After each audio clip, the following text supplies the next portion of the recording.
ఈరోజు మన ఆదర్శమూర్తి తిరుమలరావు గారి పుట్టినరోజు. సందేహమే లేదు, మనందరికీ పెద్ద పండగ రోజు.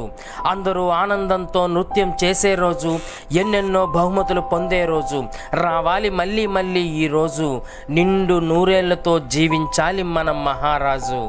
తిరుమల తిరుపతి వెంకటేశ్వరుని ఆశీస్సులతో స్వయం కృషిని పెట్టుబడిగా పెట్టి, దీక్ష పట్టుదలను ఆయుధాలుగా చేపట్టి, ఆత్మవిశ్వాసంతో కంకణం కట్టి, ఎన్నెన్నో ఒడిదుడుకులను ఎండగట్టి, విద్యా చక్రాన్ని చేతపట్టి, సాటిలేని విద్యావేత్తగా నిలిచినట్టి, తిరుగులేని తిరుమల విద్యా సంస్థలను స్థాపించినట్టి, ఎందరో విద్యార్థుల జీవితాలను చక్కదిద్దినట్టి అలుపెరుగని వీరుడు, అందరికీ ఆదర్శప్రాయుడు, జ్ఞానదీపంలా వెలుగొందే సూర్యుడు, చరిత్ర పుటల్లో నిలిచిన మహనీయుడు, దానం చేయడంలో దాన వీర శూర కర్ణుడు, కలికాలంలో నడిచే కరుణామయుడు. ఎంత ఎదిగినా ఒదిగి ఉండేవారు, వివేకంతో మెలిగేవారు.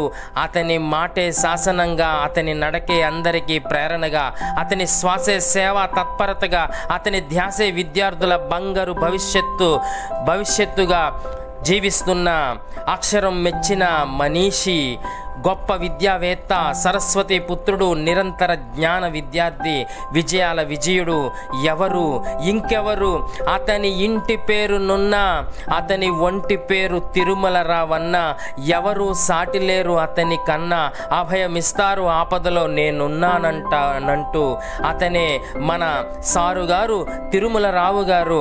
ఆయుర ఆరోగ్యాలతో, అష్టైశ్వర్యాలతో, కీర్తి ప్రతిష్టలతో నిండు నూరేళ్లు చల్లగా జీవించాలని, ఇలా మహావృక్షంలో ఎందరెందరికో ఆశ్రయమిస్తూ దినదినాభివృద్ధి చెందాలని కోరుకుంటూ, అందరి తరపున మరొక్కసారి మనసా వాచా కర్మన హృదయపూర్వకంగా పుట్టినరోజు శుభాకాంక్షలు తెలుపుతూ మీ సత్యనారాయణ.